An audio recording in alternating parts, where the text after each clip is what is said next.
podcasting is sort of the last thing that people think of because they think of it as like, oh, I couldn't do that. Like, oh, I would be too nervous, right? But it's just a conversation. It's just sitting down and talking about the one thing that you're really passionate about because it's the thing that you started your company to do. Welcome back to the Podcast Interview Marketing Show. I'm Tom Schwab, and I'm so excited to share this conversation with you. See, I sat down with Amanda Rogers. She's the co-founder at Digital Storyteller. And we talk about a topic that every founder, consultant, coach, agency leader needs to hear. And it's why visibility is not just about leads, it's about valuation of the company. You see, too often smart business owners get distracted by vanity metrics, the shiny tools, and the marketing activities that look busy but don't really build a strong business. Amanda brings a very sharp lens. She shares how targeted podcast interviews can do far more than fill the top of funnel. Done correctly, they build authority, strengthen trust, create strategic visibility, and even make a company more attractive to partners, buyers, and acquirers. That's the real opportunity with podcast interview marketing. It's not a megaphone making noise everywhere. It's about being a magnet, being heard in the right places by the right people with the right messages, attracting ideal clients, not just random leads. So listen for how Amanda connects thought leadership, authenticity, and long-form conversations to drive real business valuation. This one could change the way you measure your marketing success. Amanda, this is a follow-on to a conversation we had about some of your experiences and the feedback you've had about visibility driving valuation there too. So can you unpack that idea a little bit? Yeah. I mean, we're a marketing agency and we work with financial services companies. And so they don't always know the right questions to ask about visibility, about valuation, about how to get the right people through the door. And we talk to them you've got this limited tool belt, right? In terms of how you can get your message out there.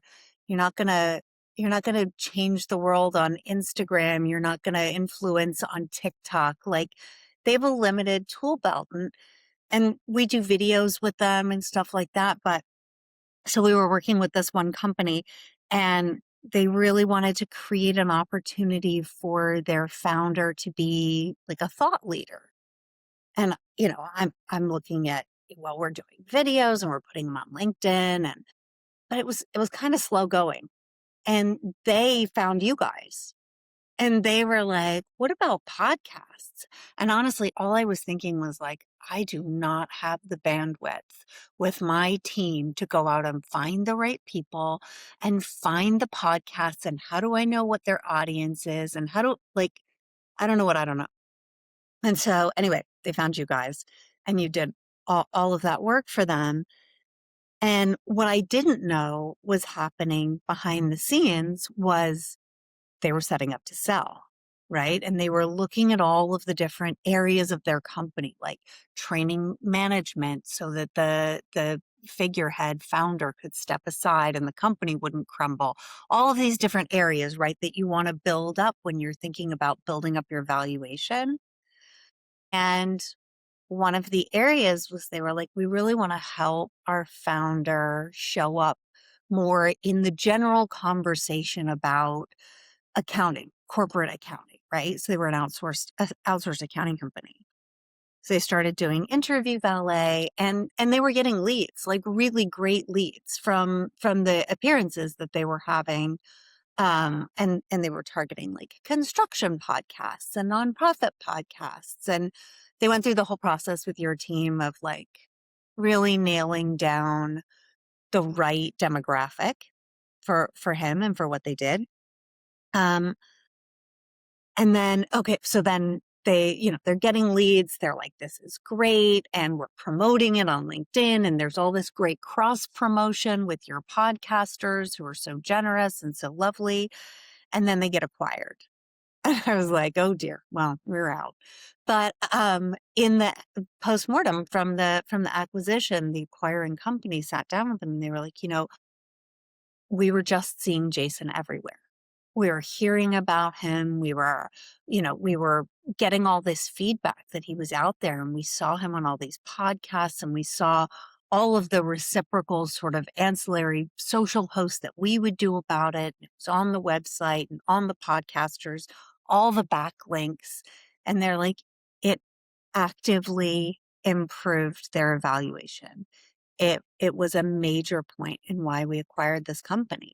And it had never crossed my mind before that that was a tool in the tool belt, right? That podcasting is a really powerful tool in your tool belt, and you do not have to do it yourself. And it's interesting the way you look at that. And kudos to you, for Digital Storyteller, the marketing firm that you founded and run, right? It's not just about leads. It's not just about activity. You're looking at how can we build the valuation of the company, right? How can we build their presence out there?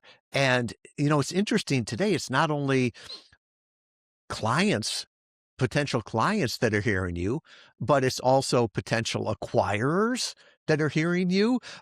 It's potential partners. Heck, even AI is listening to it right now. And how they found us was through one of my podcast interviews. So it's not this magic funnel. It's just you want to work with the leader in the category. You want to acquire the leading company. And so if you go out there and the thought leaders are the ones that are actually creating leading thoughts, right? If they're in the witness protection plan, do you really want to buy them? Well, we were talking in our previous conversation about like client churn as well, and like your own clients. Like they hear you on a podcast they're listening to, and all of a sudden there's a sense of pride and loyalty. Like, oh, hey, that's the company that I work with, right? Oh, we use them. And they might even not know some of the services you provide, right? Like we had a client who we had, I'm not kidding, for 5 years, who sent me a text message and said, do you know someone who can design a trifold brochure for me? It's like, yes, yeah, I totally do. Me, like our company does that. We offer full design services. How do you not know that? But because, he delegates responsibility and he's the owner of the company, he had no idea. Do you know somebody somebody I could be referred to? No. So even your own clients need the kind of insights that you're giving when you're in like those conversations about what you do. And we've had the same experience where somebody listens to one of my podcasts and then they reach out to a client account manager and say, "Oh, I didn't know you guys did the repurposing," or, "I heard Tom talking about his AI bot. Can you do that for me?" And they're like, "Yeah, we sent you that email. We talked about that in that optimization call." But it was like when they had the need and they heard it, that's who they went to. Yeah. Yeah. Well, with all the private equity and all the VC money that's out there right now, like I think uh, I think anything that you can do to be front and center, to be sharing the the spectrum of everything you offer, your company culture, who you are as a company, like not just what you do, but why you do it. And when you're in a long form podcast, you can have those conversations over the course of 30, 40 minutes on a podcast that you're not going to do in a 2 to 3 minute, what is it? How do we do it? How do you get it type of video series. Like it really just offers a lot of One of options. one of the clients we worked with, he had built a SaaS product, right? It was a calendar scheduling product, and it was Squarespace's first acquisition.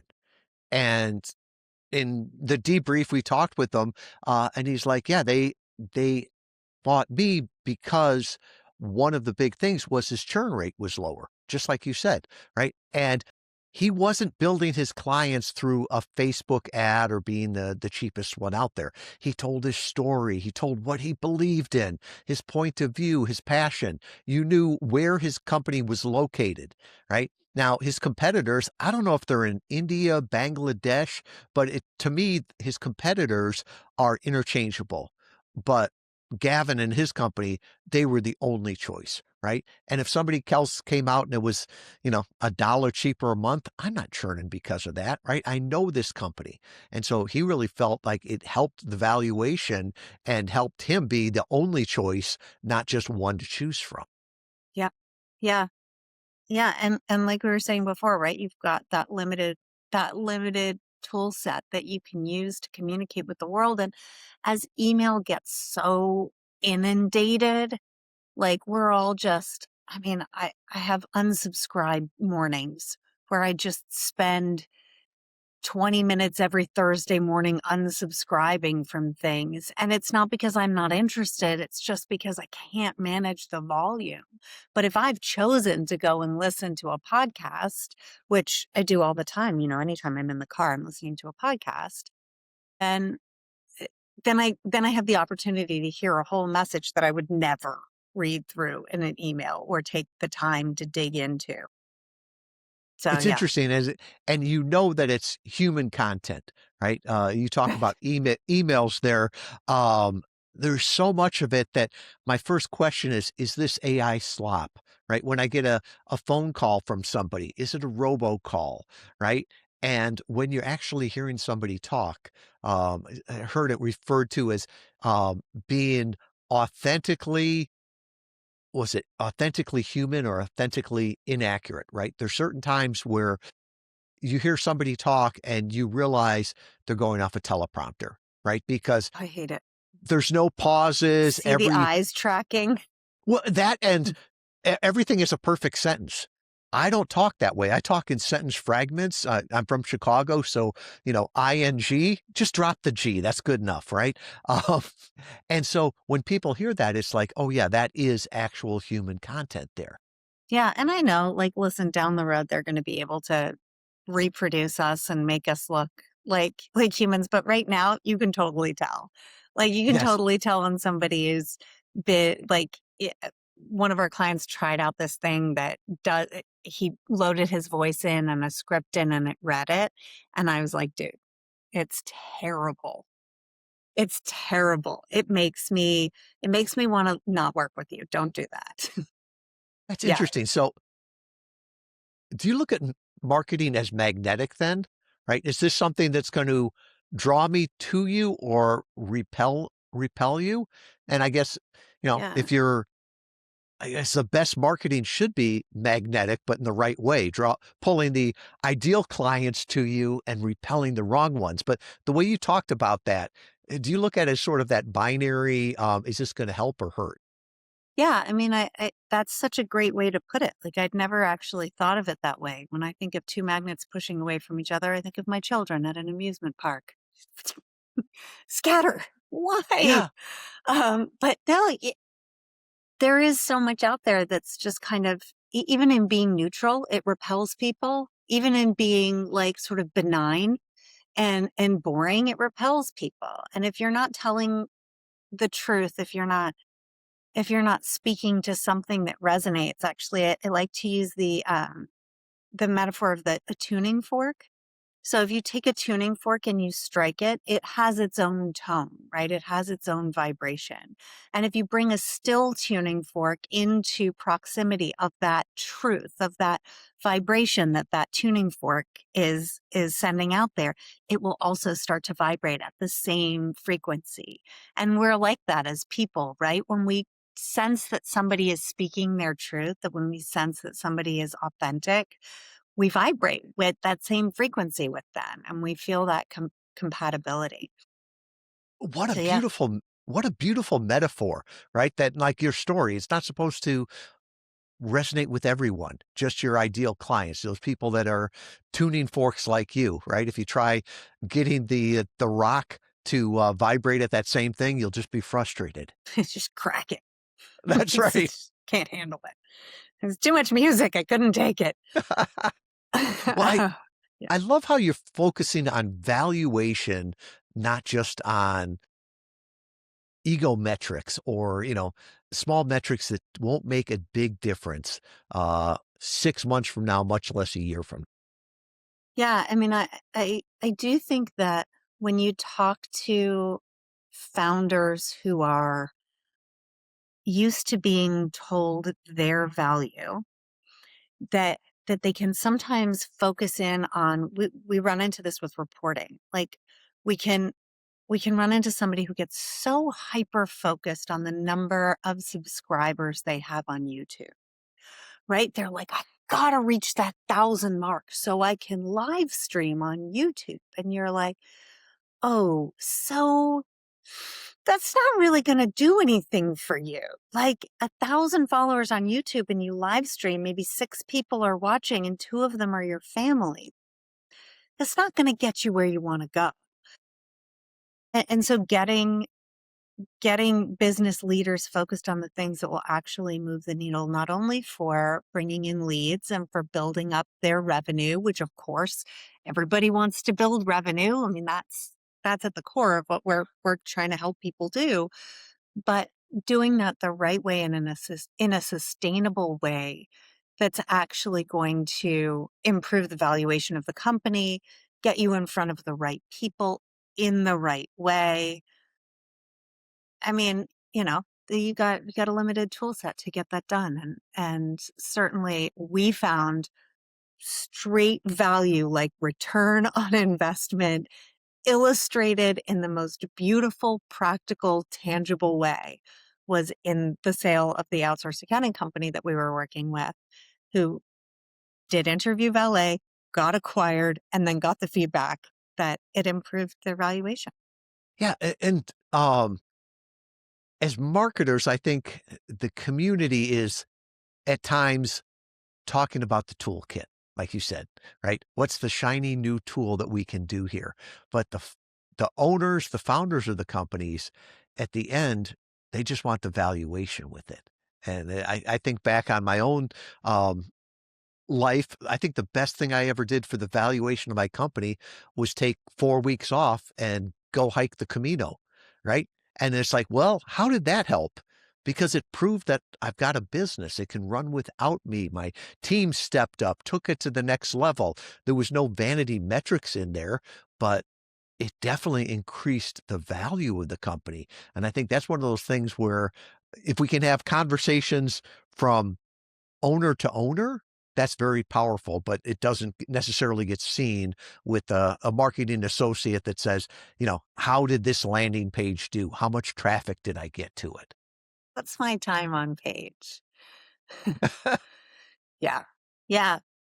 No, I mean, I think measuring the right things is important and not getting too obsessed with things that you're doing. And sometimes like with a tool that you're using, whether it be podcasting or videos or the blogs on your site or whatever tool you're using, sometimes it takes a while to see that return. But if you know you're doing the right things and you know you're telling a story that is impactful and true and resonant, then just do the right thing. And and people will come, the right people will come, the right purchaser will come, the right clients will come. Do the right thing, do it consistently.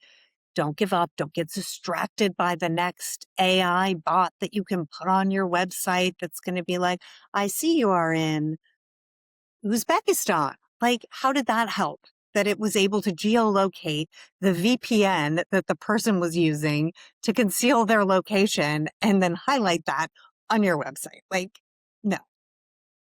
So Yeah. I'm going to put on my devil's advocate hat here, right? When people say, well, I can do these other things and there's perfect analytics that says if I spent this dollar today, this is how much I got back on ad spend, right? So that must be the perfect marketing because they can measure everything. I can see that. Why should I go from this one that has perfect analytics to something that is harder to measure? Well, so ads, I think, are the cherry on top, right? Like I have the Maslow's hierarchy of needs. Like in Amanda's hierarchy of marketing, you have all this organic build that sort of creates this stable pyramid of content and video, and I think that, you know, podcasting is part of that. It's building that trust, that relationship that doesn't go away. These things are not going to go away. And if you decide that you want to spend a little money on ads, you should do it after you have built this solid foundation of organic outreach and whatever that means for your particular company. And I think Interview Valet is certainly part of that. That podcasting is part of that, especially the way you guys do it with the avatars and creating the right audience. But with ads, spend the dollar, you get the lead. You stop spending the dollar, you stop getting the lead, right? It's very one-to-one. And maybe you spend the dollar and you don't get the lead, and you spend $2 and you still don't get the lead, and you spend $20 and you still don't get a lead. And then you go back and you realize, oh, I didn't have this connected to that and I didn't get this. And it, like, well, however it's working, it's rarely a one-to-one comparison. But I see companies pumping money into ads that have no business, especially in the B2B financial services um, sector, which is where we play. They have no business going and trying to outspend Morgan Stanley, trying to outspend Prudential. Like, it's not going to work. Um, I've seen actually pretty decent ROI with YouTube ads. I'll just say that. But they just changed the algorithm, and you got to have somebody who's really good at it, because now they hide all these little selectors way down in the basement of the thing. But I think I think if you're having great results from ads, you're probably in a B2C space. If you're in a B2B space and you have tremendous results from ads, please comment in the comments below and tell me who you are, because I would love to see this. And you make a very good point there that I think often people say, well, what works in the B2C space works in the B2B space. And, or they'll take a B2C product and say, well, I'm going to do my high ticket offer now and just ramp it up. It's like, no, it's a totally different sale. Greg Alexander, who wrote a great book called The Boutique, How to, was it grow, scale, and exit a professional services firm. I love how, yeah, I love how he talks about services are bought, products are sold, right? And you look at Morgan Stanley, the bigger ones, big consulting firms. Bain Capital is not out there, or Ernst and Young is not out there running Facebook ads to a funnel to get 7-figure clients. They're talking. They're having their executives out speaking at meetings. Heck, they're putting on their own meetings. And I love how you talk about are you going to outspend them, right? So if you've got all these different tools, pick the ones that you can do best, because if you try doing all of them, it probably won't work. And it's, your client there that they had their founder out on podcasts. That was a great example, right? They had something that the big firms couldn't, right? They're not going to have their founder out there talking all the time. Whereas you had here somebody that wanted to do it, was excited about doing it, and really, he went from being CEO to more like the chief evangelist officer as the founder. Yeah. Yeah. And I think, you're gonna get in-house marketing teams who hear an interview like our conversation and go, oh, well, we'll just do it ourselves, right? We'll just reach out to these podcasters. We'll save the money. And I would just say, like, there's absolutely no time to effort equation in which that makes sense. Like, you guys have a system set up and the connections to all of the different podcasters, and your one pagers set up, and your team takes people through it, and the avatar list, and how it's done is actually, I think, a big differentiator. So the conversation about podcasts is important, but the conversation about which podcasts and what happens after the podcast and how do you promote it and how do you amplify it and how do you create those connections that are impactful? It's not only the 45 minutes that you're on the air with someone who has an audience of 50,000 or 250,000 or, 10,000 of your ideal demographic. It doesn't really matter what their range is as long as that works for your company. But the effort it would take an in-house marketing team or an outsourced marketing team to try to build what you guys have built. I mean, trust me, I looked at it. It can't be done.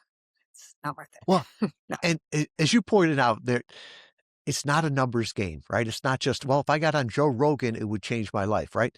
Not if you're an accounting firm. That would not be a good podcast for you, right? To sit down with a comedian for 3 hours, that would probably hurt your business, right? correct. But if you got the right audience there and making the most out of, we call it the talent, right? Out of the founder, the CEO's time there, right? That's where the magic happens. And always looked at it as there's a lot of things in this world that are easy to do, but hard to do well.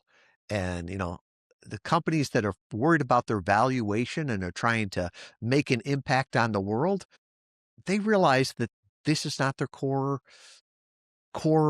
business, right? And so just like everything else, they hire specialists that can get it done quicker, easier, less costly, right? There's a window of opportunity, and I think especially now with AI, that AI is listening to all the podcasts. There's a window of opportunity where they're going to figure out who the thought leaders are, and the people that get there early, they're going to get the leads from AI, and everybody else isn't going to even show up. They're going to be irrelevant on there. And so, could you take the time to figure it out? Yes, but like I've learned so many times, it ends up taking me more time and more money, and the results aren't nearly as what they could be with a professional. Yeah. Yeah, absolutely. I don't know. I mean, I think like the did you read that book Who Not How? Yeah, by Dan Sullivan. Yeah. Yeah. Find your who, right? Don't learn how. That doesn't that's if you're at the point where you're thinking about the valuation of your company, you're big enough that you should just pay the $2. You know, that was Yeah, just doesn't nobody. make any sense any other way. But I yeah, I heard so. mean, if you're at that point with your company where you're looking at the valuation and you're trying to figure out like what do we need to do? Do we need to train middle management so that you can go and hike the Camino? Do we need to promote our company culture? Do we need to do a better job of showing what it's like to work with us as opposed to for us? Or um, I I think podcasting is sort of the last thing that people think of because they think of it as like, oh, I couldn't do that. Like, oh, I would be too nervous. Right. But it's just a conversation. It's just sitting down and talking about the one thing that you're really passionate about because it's the thing that you started your company to do. So you're not selling anything. You're trying to help the listeners of that podcaster's audience. You're trying to help them by giving them what great insights you've discovered over the course of building your company. Like anybody who says they're nervous to get on and do that, they're just not thinking about the fact that it's just going to be a chat. I sometimes when I hear somebody say they're nervous, I love that, right? Because that means they're taking it seriously. And we did a study with Matthew Pollard, who wrote The Introvert's Edge. And we went to our clients, and two-thirds of them were introverts. And I really believe that those people that have deeper conversations are great on one-on-one. I think they do great at podcast interviews, right? The carnival barker that you ask them the first question, tell me about yourself. And 45 minutes later, they're wrapping it up. That's not a good interview. But as you said, we all have, two things we love to talk about, right? Our families and our business. And if you founded the business, if you're running the business is like another child. So you're passionate about that. And I think we call them interviews. but it's really just a conversation, right? This is the same conversation if, you and I were sitting together having a cup of coffee, right? Hopefully it would be in San Diego and not Michigan because it's nicer weather. It is really nice weather here, honestly, but don't tell anybody. Housing prices are way too high. That's why I said visit, right? Yes, So yes. what would you tell somebody that was, considering this either for themselves or an agency saying, other what tools could we pull out of the marketing belt for this client? What would you tell them? I would say to a fellow agency owner who's sort of looking at their tools and going like some of these are not working as well as we would like them to, or what can we add to our tool belt? Um, they should just get on a call with you and have a conversation about what Interview Valet can do for a CEO, a founder, a leader in the company in terms of getting the word out there.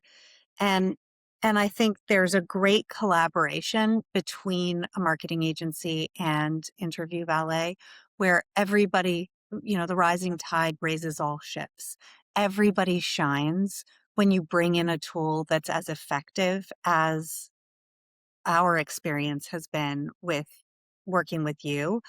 Um, and then if you're a founder and you're CEO or CFO and you're thinking about what you can do to increase valuation, if you're thinking about what you can do to not only increase revenue for your company, and of course you want to meet your annual goals, but really kind of holistically increase the value of your company. Um, I would say also like ask your marketing team to reach out to Tom, reach out to the Interview Valet team, because the process is so effective, easy, painless, and the results are so measurable and so lasting that I don't think I could recommend it highly enough to anybody else who's considering it. Thank you, Amanda. And we've loved working with you and Digital Storyteller. We always say all we do is podcast interview marketing, right? So there's no overlap. Our goal is to make you and other agencies look like geniuses for bringing us in to help out, right? It's always your client there, and we can be as involved with the day-to-day or uninvolved and invisible. But we just want to make sure that, these people get heard because they're changing the world, right? What they've got, it's ordinary to them, but it's amazing to others. And, it's one conversation away from them meeting their best client, meeting their acquirer, getting heard by AI. So, if somebody wants to learn more about you and Digital Storyteller, where can they go? Well, they can go on our website. It's digitalstoryteller.io, like Indian Ocean, because I'm a nerd and I thought that was cool long before .ai was all the rage. And yeah, send us an email. I'm Amanda at digitalstoryteller.io. Just reach out to me directly. Thank you, Amanda. Awesome. Thanks, Tom. This was fun. Amanda did a great job of reminding us that the best marketing isn't about doing more. It's about doing what matters. In this episode, you heard why podcast interview marketing can be one of the most effective tools to build trust, deepen loyalty, attract ideal clients, and increase the long-term value of your business. The big lesson here is simple. Visibility is just vanity if it's not targeted. When your ideal audience hears your voice, your stories, your strong point of view, and your passion all in a real conversation, you stop sounding interchangeable. You resonate and become the only choice, not just another option. That's how great businesses grow. It's also how great brands become memorable to clients, referral partners, acquirers, and even the AI systems that refer clients today. So here's the next step. Ask yourself, where are my ideal clients listening?